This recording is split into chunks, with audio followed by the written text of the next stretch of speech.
কালিকা পুরাণের একের পর এক পর্ব শুনতে শুনতে আমরা এখন পৌঁছে গেছি ২৭তম পর্বে। ২৬তম পর্বে আমরা দেখেছিলাম সরভ রূপে শঙ্করের যুদ্ধ বরাহ ও তার পুত্রদের সাথে। সেই যুগযুদ্ধে স্বর্গ, মর্ত্য, পাতাল ধ্বংসের মুখে।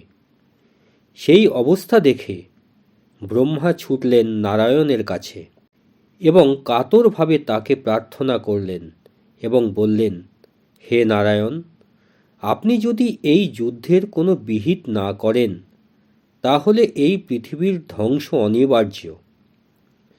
ব্রহ্মার এই কথা শুনে নারায়ণ স্বয়ং সৃষ্টি রক্ষার জন্য আবির্ভূত হলেন এবং নিজে মীনরূপ ধারণ করে সমুদ্র থেকে উদ্ভাসিত হয়ে পৃষ্ঠদেশে প্রাণীকুলকে ধারণ করে রক্ষা করেন। তারপর কি হলো সেটি শুনব মার্কণ্ডেয় মুনির মুখ থেকে আজকের এই ২৭তম পর্বে। নমস্কার, আমি আদিত্য।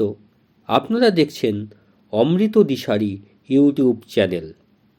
আসুন তাহলে শুরু করি আজকের ২৭তম পর্ব।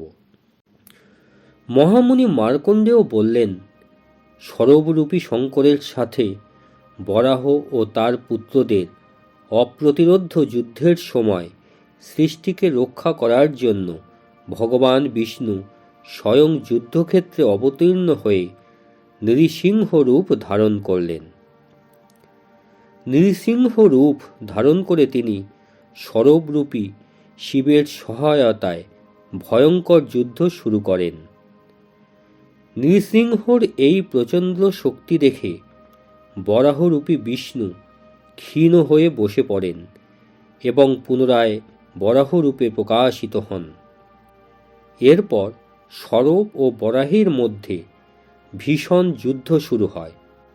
বরাহ কখনো বিশাল পক্ষীরূপ ধারণ করছেন, কখনো সিংহের মতো, কখনো ভালুক, আবার কখনো মায়াবী রূপ নিয়ে যুদ্ধ চালিয়ে যাচ্ছেন।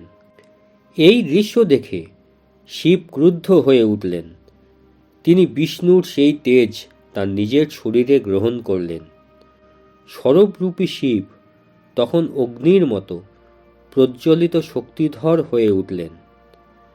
তাঁর এক প্রচণ্ড গর্জনে ত্রিভুবন কেঁপে ওঠে। সেই গর্জনে অসংখ্য ভয়ঙ্কর সেনাদল জন্ম নিল, যারা বরাহকে দমন করার জন্য যুদ্ধক্ষেত্রে ঝাঁপিয়ে পড়ল।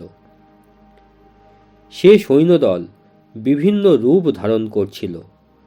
কেউ উটমুখী, কেউ অশ্বমুখী, কেউ গজমুখ, কেউ বিড়ালের বা ছাগলের মুখ, কেউ বাঘের মতো, কেউ সিংহাকার, কেউ সাপ, মাছ, নেকড়ের মতো। অনেকের মাথা নেই, কারো ১ পা, কারোর ৪ পা, কেউ ১, ২, ১০, ২০ বা ৩০ বাহুযুক্ত। কারো দেহ অত্যন্ত মোটা, কারো আবার অতি শুকনো।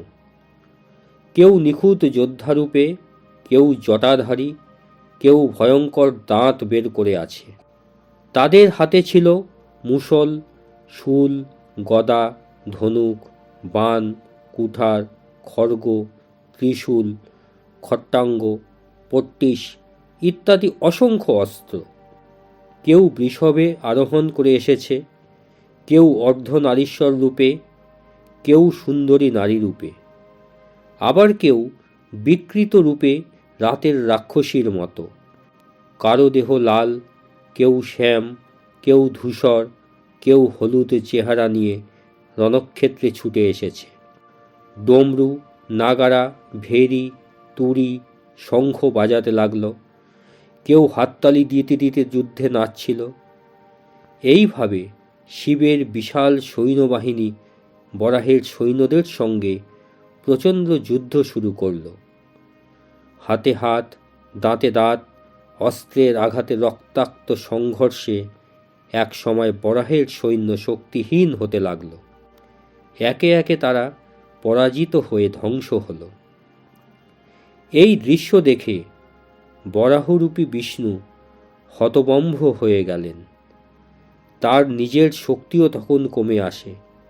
তখন তিনি সরবরূপী শিবকে বললেন, হে মহাশক্তিমান সরব, আমার নিজ দেহ থেকে যে সমস্ত শক্তি ও সেনাদল সৃষ্টি হয়েছিল তারা নিশ্চিহ্ন হয়ে গেছে।